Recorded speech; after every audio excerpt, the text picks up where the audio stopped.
E3 2015 hasn't started yet, and we're already knee-deep in announcements, leaks, and wild fan theories. It can be a challenge to keep one's anticipation in check. Our shortlist ended up at around 20 games we were dying to play at E3, and cutting half of them was excruciating. This looks to be an incredible show with a pleasantly diverse lineup, so we focused more on games that had a lot to reveal. Games that we don't just want, we need. After teasing us for weeks, months, even years, all of these entries are close to confirmed to appear at E3. We'll be seeing and playing these games this week, and we are absolutely losing our minds.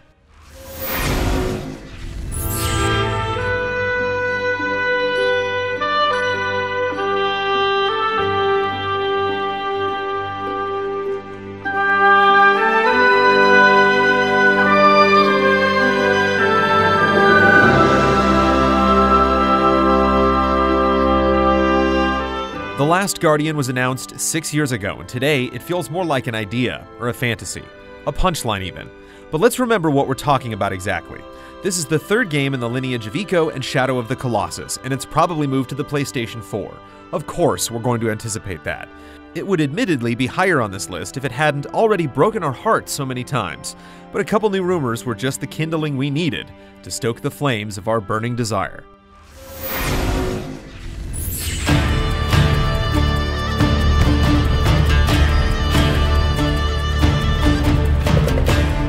Naughty Dog's flagship has a long history of nailing its E3 presence. Just when you think you've seen it all, they always manage to unveil something beautiful and groundbreaking, setting the graphical bar high and then climbing over it.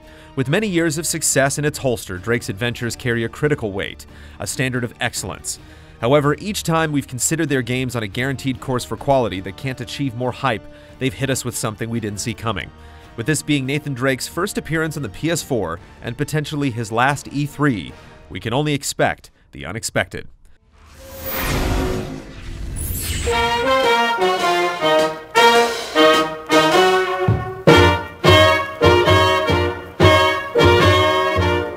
Fallout 4's debut trailer showed off a solid look at the scope of its world, but it's left us with loads of unanswered questions. Will dog meat be a more integral part of the scavenging? Will we actually take the role of a speaking protagonist? Will the divisive VATS combat return or be replaced with something new?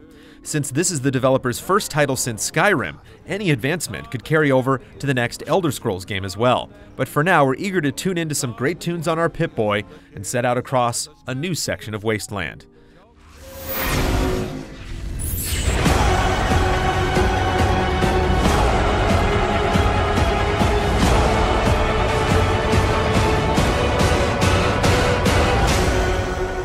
After a bizarre live Twitch countdown, Deus Ex Mankind Divided was finally revealed with a lengthy CG trailer that showed a much more capable Adam Jensen.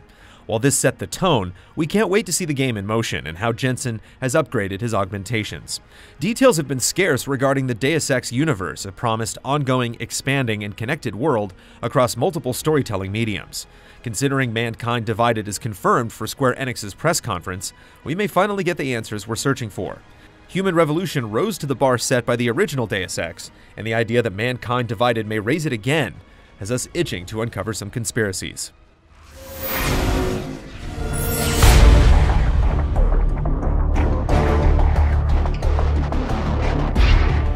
Surviving a Metal Gear game's development is excruciating. After the standalone prequel Ground Zeroes and the Kojima controversies, at long last we recently got hands-on time with MGS5, and it is glorious.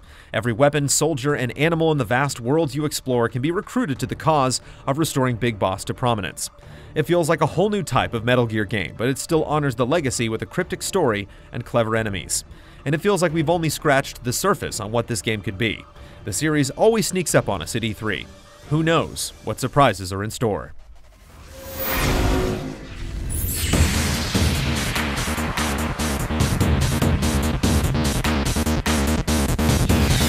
There was a brief, depressing period of time when we didn't think there would be another Street Fighter until 2018. Those dark days are gone, and we'll be flinging fireballs early next year. What makes Ryu's return one of our most anticipated games of E3 is that we'll actually get to see how Street Fighter has evolved. Every single change will send waves through the entire community. It may sound like hyperbole, but Street Fighter almost feels like it carries the entire genre on its back, and its success or failure could heavily influence how fighting games grow for the next several years.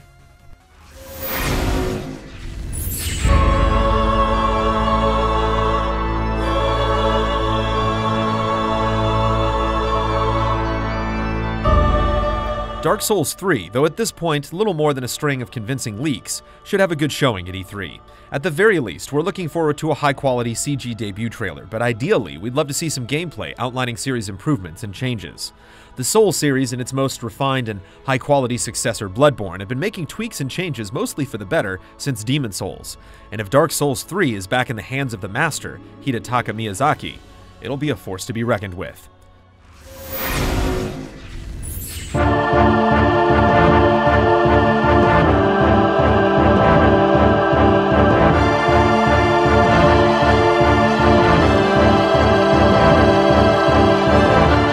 It's been a long and bumpy road for Kingdom Hearts fans. The last game to premiere on a console in the series was over a decade ago. It wasn't until E3 2013 that Tetsuya Nomura finally introduced Kingdom Hearts 3. Fans around the world cheered at the brief sight of Sora in a tech demo and teaser trailer. Since then, Kingdom Hearts 3 has remained mostly in the dark, but with the possibility of it showing up at this year's E3, our excitement is getting out of hand. We're ready to see Sora, Donald, and Goofy finally make the jump to current-gen hardware along with new worlds, including possible Marvel and Star Wars locations, new characters, and the end of the long-running Xehanort saga. It's a dream come true.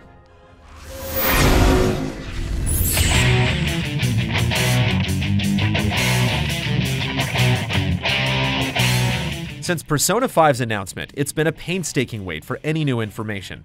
February's stellar gameplay trailer only made the wait that much more difficult. While Shin Megami Tensei reveals are usually reserved for Japan, we're optimistic that Sony recognizes the potential of its exclusive and has found a way to convince Atlus that the game should have a presence at E3. With reports indicating that Persona 5 is still coming out this year in both Japan and North America, it's possible that this could be one amazing show.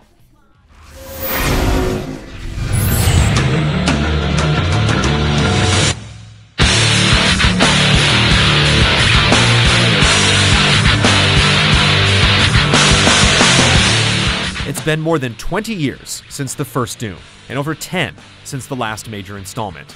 We've heard off and on about this game for years, then a teaser fueled the flames of hype, and a QuakeCon demo behind closed doors miraculously never got leaked. All that adds up to volcanic levels of anticipation, especially after Bethesda has confirmed on several occasions that we can expect to see it at their showcase. It will likely be the big reveal that kicks off the entirety of E3. Beyond briefings and trailers, we want to see this damn game. We're curious how a series like Doom can compete in today's modern market of shooters, and how they plan to show off their firepower next week. The time has come again for Doom, our most anticipated game of E3 2015. If you missed it, check out our Countdown to E3 series, starting with Electronic Arts, that covers the biggest names appearing at the LA Convention Center next week. And visit our E3 Hub on YouTube for all the latest updates from the show. And don't forget to tune into our live coverage on twitch.tv/GameTrailers, Sunday evening at 6 p.m. Pacific.